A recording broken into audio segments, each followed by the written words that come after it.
Hey, you get to play on the internet today. Journalists use the internet and online sources for a whole bunch of different reasons. They gather information, look for people to talk to, and get press release information and things like that.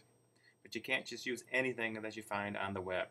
That's why you need some kind of criteria or some kind of checklist to help you determine which websites are more credible than others. A former New York Times journalist created the Miller Internet Data Integrity Scale, a copy of which can be found in the Week 2 folder right here on Blackboard. He created a hierarchy of websites based on their domain names. That's the stuff that comes after that first dot. .gov, .edu, .org. The best sources, he says, are government websites, those .gov sites.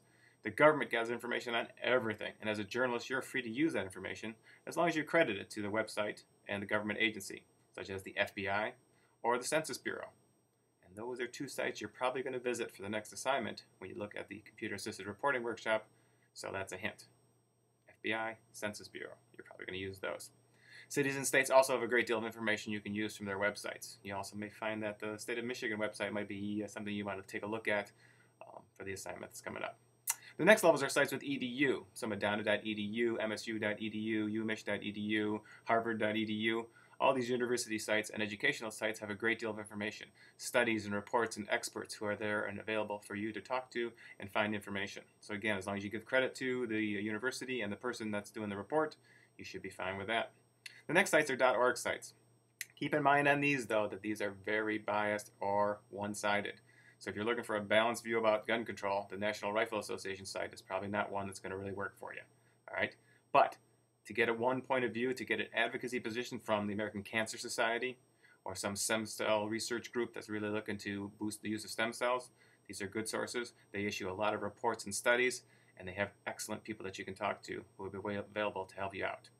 All right, .com sites come next. You may need those for certain things. If Ford introduces a new car and you want to know how big the engine is, that's probably a good chance to go to the Ford site and get that. They're probably going to have the most accurate information.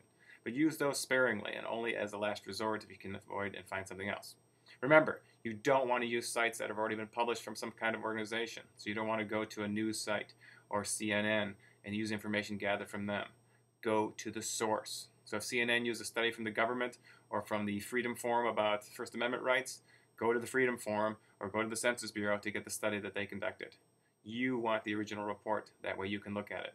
And most websites, from organizations to government entities, have a press section, a media section. They call it a variety of different things, the press room, for media, journalists.